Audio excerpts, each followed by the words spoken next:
Well, signs are growing that the United States may be preparing the ground for a possible ground operation against Iran, as its strikes continue to intensify across the country's southern coast.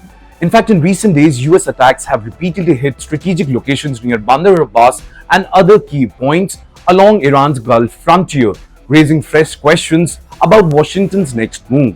While still there is no official confirmation that a ground invasion is imminent, the pattern of strikes suggests a possible effort to weaken Iran's southern defenses, disrupt transportation routes, and reduce military mobility before any larger escalation.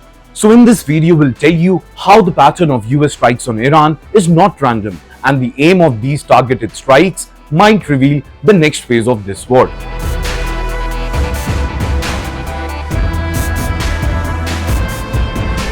Like I mentioned, the latest wave of US strikes has focused heavily on Iran's southern coastline, a region of major military and economic importance. Bandar Abbas, which is one of Iran's most important strategic port cities, has been repeatedly mentioned in reports as a target area, alongside nearby cities such as Chabahar, Qashm, and other coastal locations. Well, these areas matter because they sit close to the Strait of Hormuz, and the repeated nature of the attack has added to the sense that this is not just a short-term air campaign.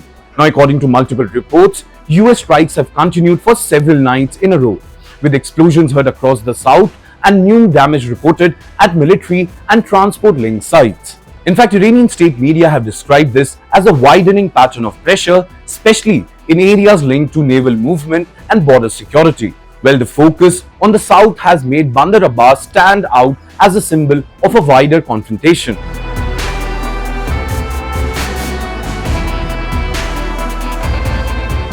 Now, one of the clearest signs that has fueled speculation about a possible ground strategy is the reported targeting of bridges, roads, tunnels, and most importantly, rail lines in southern Iran. Recent reports say 5 bridges were hit in one wave of attacks, including routes considered important for internal movement and supply flows. In fact, other reports also say rail links and road connections were damaged, cutting off or slowing travel between key southern areas. Well, this matters because military operations on the ground depend on fast logistics. Troops need roads, fuel, bridges, railways, and communication to move quickly and respond to such threat. If those systems are damaged, the result is slower reinforcement, weaker coordination, and greater pressure on the local defense unit. That is why many observers believe the US strikes may be aimed at creating conditions that would make Iranian forces less able to shift men and equipment if a ground move were ever considered.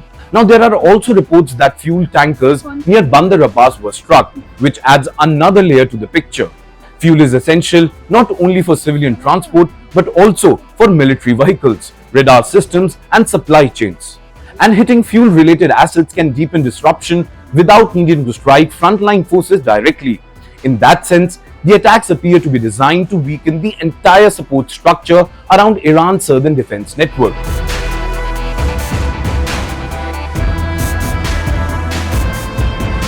Now, taken together, the strike on ports, bridges, railway, roads, and fuel assets have created a growing belief that Washington may be shaping the battlefield for something bigger.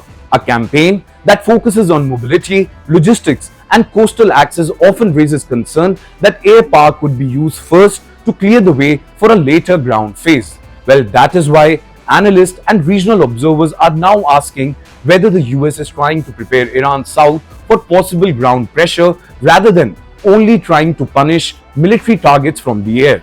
At the same time, there is still no direct proof that an invasion has been ordered, but it clearly seems US is using a step-by-step escalation strategy, first striking military nodes, then transport corridors, then fuel and supply-related targets while keeping Iran under constant pressure.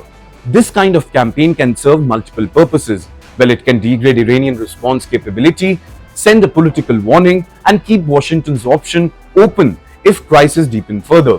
Now, Bandar Abbas is especially important in this context because of its naval role and its position near the Strait of Hormuz.